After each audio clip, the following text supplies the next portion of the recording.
Hello parishioners and friends. When I began this channel, I mentioned that not everything will be a spiritual nature. Some things will be more lighthearted and a bit of a hodgepodge of things. And so far things have been more of the reflective spiritual nature, and I want to make one of those more fun videos for you today. Today we're celebrating Easter Sunday, and so today I will be cooking an Easter staple. I will be cooking an Easter ham. Now you're saying, well, that's a pretty small ham, Father. Well, I'm the only one who's going to be eating it, so it's just the right size for me. Now, why is the ham an Easter staple? Well, that's because on Easter, when Jesus rose from the dead, we say that he ushered in a new dispensation, or the new covenant. And under the old covenant, the people of God, the Jewish people, were not allowed to eat the meat of a pig, because the pig was deemed to be unclean. But during Jesus' ministry, Jesus tells us that it's not that which goes in our mouth that defiles, but that which comes out of our mouths. And the evangelist then tells us, as we find in brackets in our English translation, that thus Jesus deemed all foods to be clean. And so under the new dispensation, under the new covenant, we, the people of God, are now allowed to eat the meat of a pig. So we are allowed to have pork, ham, and of course bacon. Now there is an apocryphal story, and apocryphal means that a story where figures from the Bible are spoken about, but we can't find those stories in the Bible, so they may not be true. But there is an apocryphal story about a day when Jesus was walking through a Gentile town, and he was passing by a house where they were frying bacon. And smelling the aroma that came out of that house, he turned to his disciples and said, "We're going to have to make a few changes." Well, I don't know if that story is true. I would hope so, but I doubt it is. But I'm about to cook this Easter ham, and I will show you my process. Now, the first thing to note about how I'm cooking this ham is that the method that I'm going to be using, and that is I'm going to be smoking this ham outside in my smoker. Now, this says that this ham says that it is a smoked ham, and so this is what we would call a double smoked ham. And so I will show you the process of preparing my smoker, and the type of wood that we'll be smoking with today is applewood, and we will be using applewood chips. Now, when smoking using wood chips, you want to soak your wood chips for about a half an hour before you start cooking. And so I will show you how I do that. So I've come up with this system where I have a strainer and a bowl. And so I put the strainer inside the bowl, and I put about a handful of chips into the strainer, and I will fill this bowl full of water, and I will leave it sitting there for a half an hour. Once the half hour is up, I can take the strainer out, pour the water down the sink, put this back in, and then I can take it out to my smoker. Now let's go outside to my smoker, and I'll show you how I set things up out there. So here's my smoker. It is called the Broil King Smoke. We can zoom in on there. And it's called a vertical smoker, and it has 4 of these racks. Only one of them is in there right now, but 4 racks for putting food on. And we can see the drip tray is out. We'll put that up. And under the drip tray, there's this pan. This pan doubles as a water tray. We put water in there, and the water creates a vapor barrier and helps to control the heat in the smoker. But it also doubles as a drip tray, so the juices from the meat can drip down into this tray and be caught.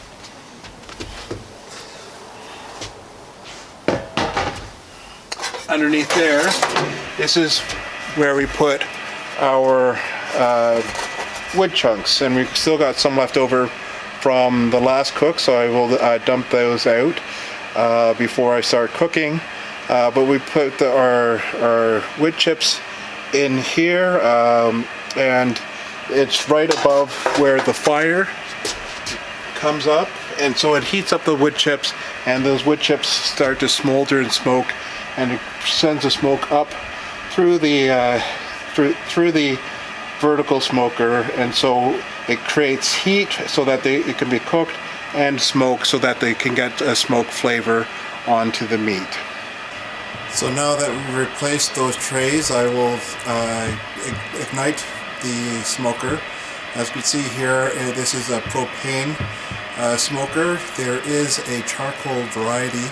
Unfortunately, I couldn't find that one when I was first looking for this, but I found this propane one very easy to use. With the propane, it's easy to control the temperature within the cooking chamber.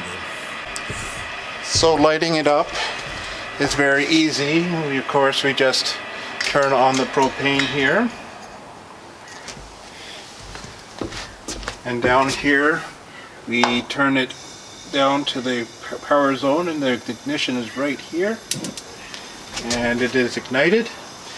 And we just close our doors and let the chamber heat up. I'm now going to go get some boiling water to pour into the drip tray.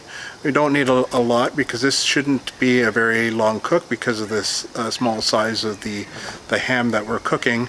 But you do want to start with boiling water, not just tap water. The reason for that is that colder water will take longer to heat up the cooker itself. So if we could start off with boiling water, the cooker won't have to work against the coolness of the water in order to heat up. Now, in preparing my ham, I'm going to apply a rub to the outside of the ham.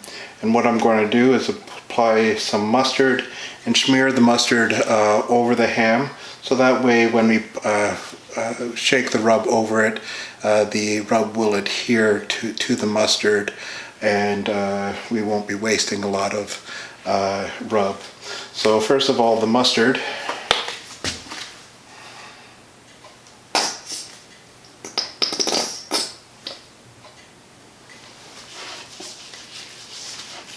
You don't need a lot. The mustard is not here for taste or flavor, just here something to help the rub adhere to.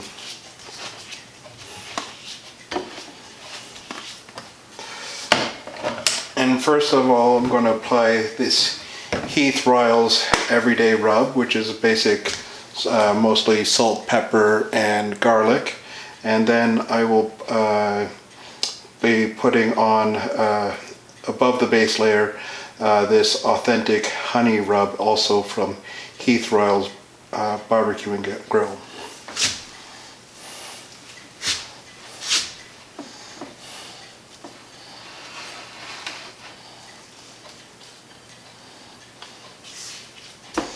Now the saying is, never rub a rub. You can pat it in, but the thing is, if you rub the rub, then all of a sudden you're going to get mounds of rub in one place and very little rub in other places. So it's It's not the first thing you think of when applying a rub.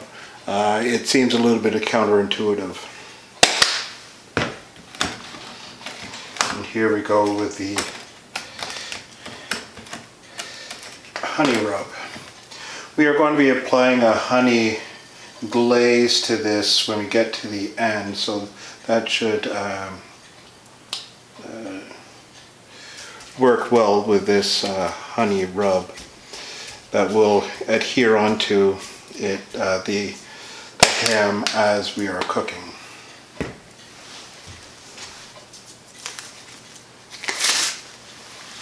Okay, so now we're ready to put the ham into the smoker. So open up this door. We'll drop this down, and we'll place it mid-level. Slide it into this rack here, and I'm going to place a thermometer into the ham to track its internal temperature, and I will also place another thermometer inside the cooker to monitor the temperature of the cooker. We want the cooker to be at its approximate temperature of 250. You can go as low as 225 and up to 275. We want to keep within that range. And we want at this point to cook the ham to an internal temperature of 135. At the 135 temperature, we will take it out. We will put the glaze out over top of the ham, and then we'll put it back in until the ham reaches a temperature of 145 internally. Okay, at this point we also want to put in our soaked wood chips.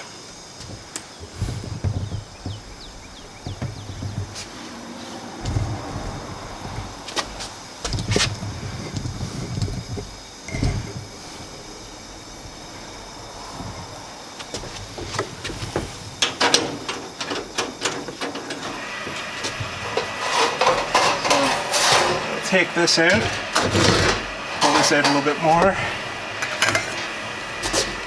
and so we've got the wood chips here. I've already drained the water out, but the remaining water can drip into that bowl.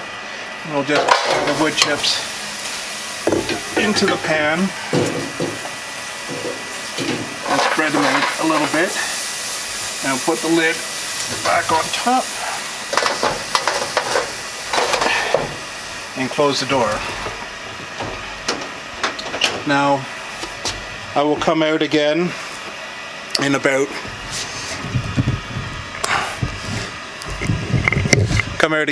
half an hour to replace the wood chips. I'll go into the kitchen right now and put some more wood chips into the strainer and start soaking them for the next half hour so that we'll have the chips ready to put in. Okay, so while we're waiting for the next half hour to be up so that we can add more wood chips, I've already told you why we have an Easter ham, and so why not tell you about the Easter egg and perhaps the Easter bunny? Where do these things come from? Well, the Easter egg actually corresponds to the Lenten observance. For hundreds of years, Catholics were required to fast for 40 days during the season of Lent. Now, if you count the days from Ash Wednesday to Holy Saturday, the evening before Easter Sunday, you'll find that there are 46 days. In those 46 days, there are 6 Sundays. You take those 6 Sundays out, and you've got your 40 days of fasting. Now, though we fast for 40 days, there was still an abstinence that people were observing for the full 46 days. And during those full 46 days, people would abstain from meat, from sweetbreads, which have nothing to do with bread for whatever reason. sweetbreads were actually organ meat, or the meat of hearts, kidneys, what have you, and also eggs. Now the thing back then is that eggs was a much bigger staple than it is today, because if you raised your own chickens, those chickens could provide eggs for quite a long time, but if you were to eat the chicken, you could only eat it once. So eggs were a much bigger staple back then, and so when people were abstaining from eating eggs, you can imagine people missed eating those eggs for those 46 days. And so as those 46 days were coming to a close, people were getting excited that they can eat eggs again. So excited that they started to decorate their eggs and they start playing games on people by hiding their eggs and forcing them to go find them. And so this is the origin of the Easter egg and the Easter egg hunt. Now, the origin of the Easter bunny is a little bit more scandalous. Not really, but a little bit. In the early church, we find rabbits in a lot of our Christian art. And the reason for this, especially art revolving around the season of Easter, and the reason for this is because when Jesus rose again, he ushered in a new life for us, a new life that we would have in abundance. And so these Easter bunnies were a symbol to us of an abundant life.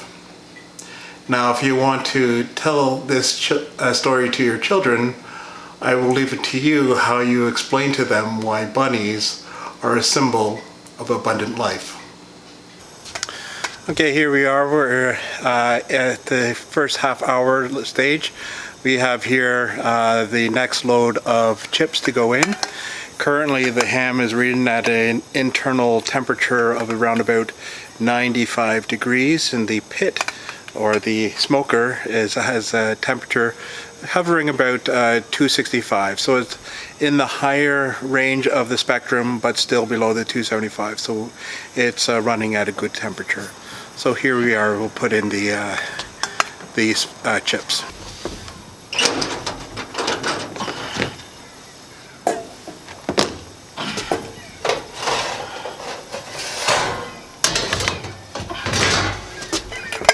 Okay, so the chips that were in there are not as black as I was expecting to be, but still they're looking a little dry. So let's put some new ones in.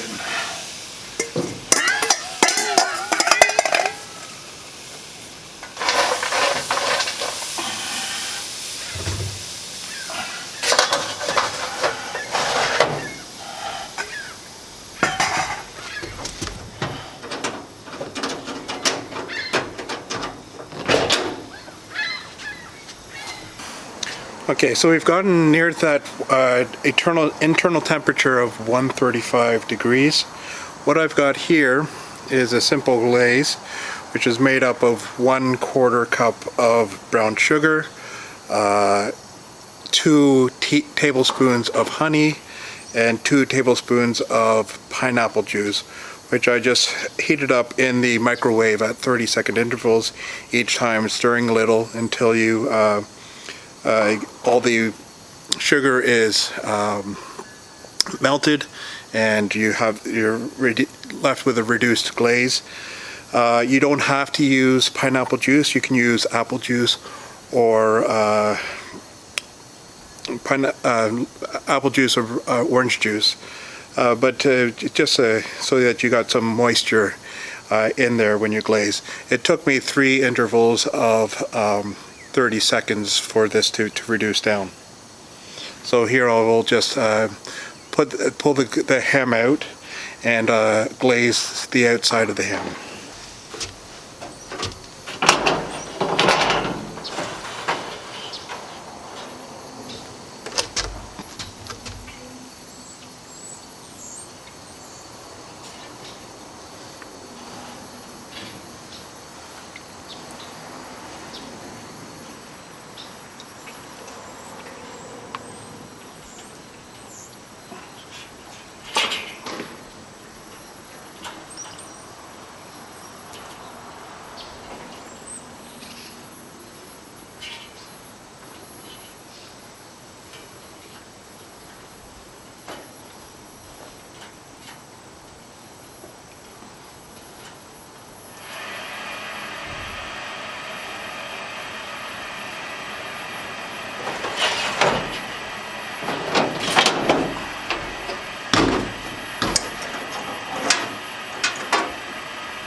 Now we'll leave the ham in there until it reaches an internal temperature of 145, at which point that glaze should be nice and shiny and adhering to the outside of the ham. Okay, so we've hit the internal temperature of 145 degrees, so we are going to now take the ham off the pit.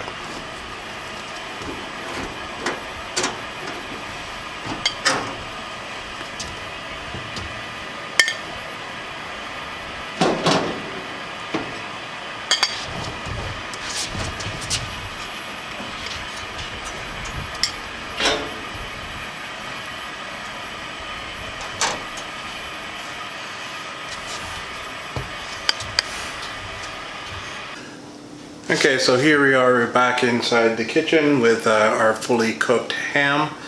The cook took all of maybe an hour and 15 minutes, and very good results.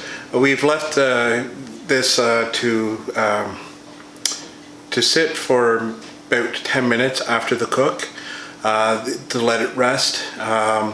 What we mean by letting it rest is that when the meat is under a great amount of heat, the tissues in the meat tense up, and it pushes all the water inside the meat to the outside. And so as we let the meat rest, those tissues start to relax again, and the water that's in the meat starts to spread back throughout the meat, and so you get a more tender, juicy piece of meat. Now, some of you are saying, well, this is all very nice, Father, but we don't have a smoker.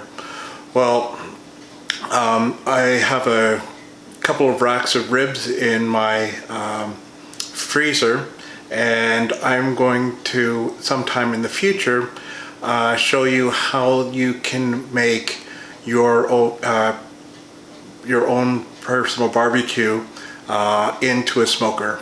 It's not something that I've done before, but I've seen it being done, and it's a very easy way to take your regular barbecue, your regular propane barbecue at home, and to turn it into a smoker so you can get some nice smoke flavor on your meat. Now, normally when I watch YouTube videos, they always want to see the cook cut into the meat and try it out. I'm not sure why, because it just makes me hungry, and I can't taste it myself. But for those of you who would like that, I will now cut into the meat and have a taste.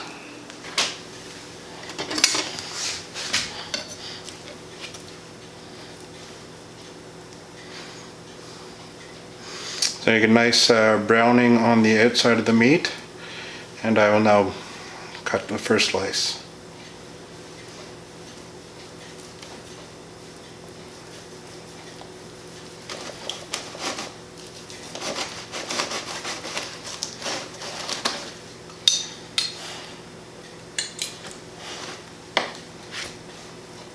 Get a nice piece with the outside glazing on.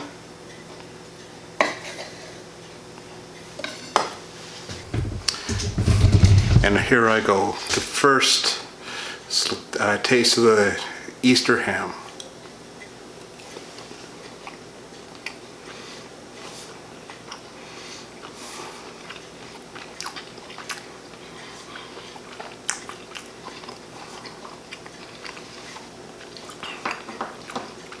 Nice and juicy. Cooking under that low heat allows that juice to remain there in the meat, and you can really taste the smoke. The smoke flavor is quite nice and very present. Well, that's it for me. Hope you enjoyed this video. As I mentioned, I'm planning on doing at least one more video like this. I thought, you know, as we're all in our homes during this time of social distancing because of the coronavirus, maybe I thought I'd share a few things that I do to help me keep myself busy and hopefully give you some ideas as well. God bless.